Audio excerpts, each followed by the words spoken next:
اس کے سامنے دو سرخ آنکھیں انگاروں کی طرح دہک رہی تھیں اور منہ سے لمبے اور نوکیلے دانت نظر آ رہے تھے، جنہیں دیکھ کر پنکی کو اپنی رگوں میں خون جمتا ہوا محسوس ہو رہا تھا۔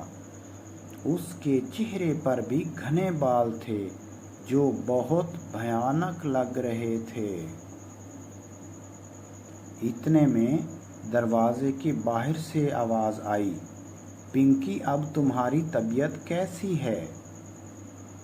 فوراً ہی دھند غائب ہو گئی اور کمرے میں جیسے کچھ تھا ہی نہیں۔ پنکی کی ماں اندر آئی اور دیکھا، پنکی خوف کے مارے کانپ رہی تھی۔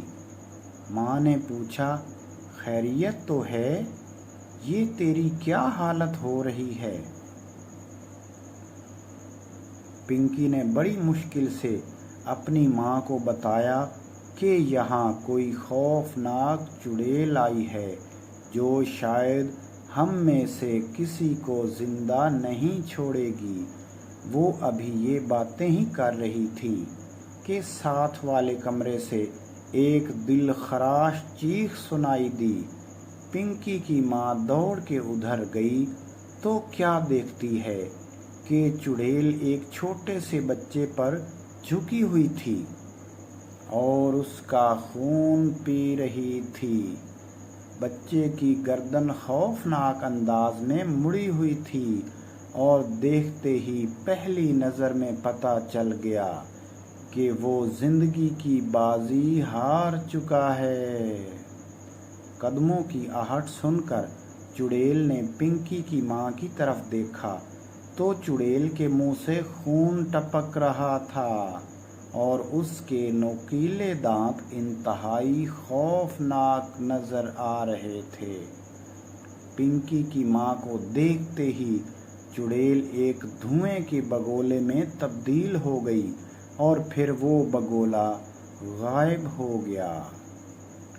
پنکی کی ماں تیزی سے گھر واپس آئی اور یہ دیکھ کر اطمینان کا سانس لیا کہ پنکی خیریت سے ہے۔ پنکی کی ماں نے آج اس خطرناک چڑیل کی طاقت کا راز جاننے کا سوچ لیا تھا۔ اس نے ایک خاص وظیفہ کے بارے میں سنا تھا کہ اگر باوضو ہو کر مخصوص تعداد میں پڑھا جائے تو اللہ پاک کے فضل سے انسان کو خواب میں مصیبت سے چھٹکارا پانے کے لیے رہنمائی ملتی ہے۔ لہٰذا اس نے وہ وظیفہ پڑھا اور سو گئی۔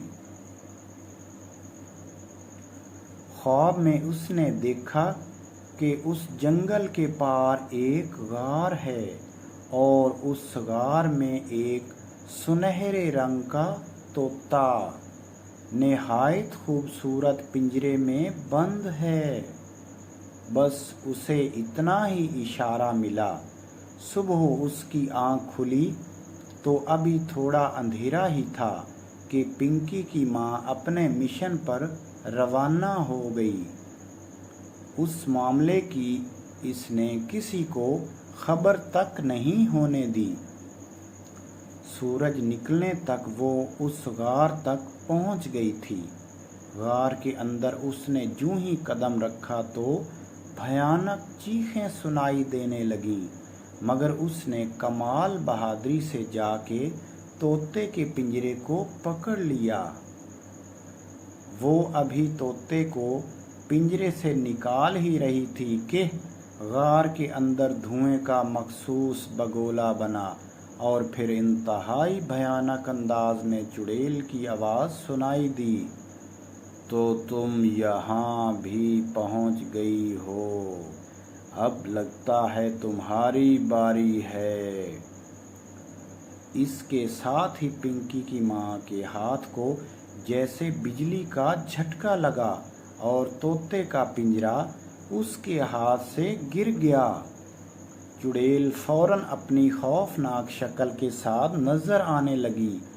اس نے پنکی کی ماں کی گردن دبوچ لی تھی اور غراتے ہوئے بولی، اب تو نہیں بچ سکے گی۔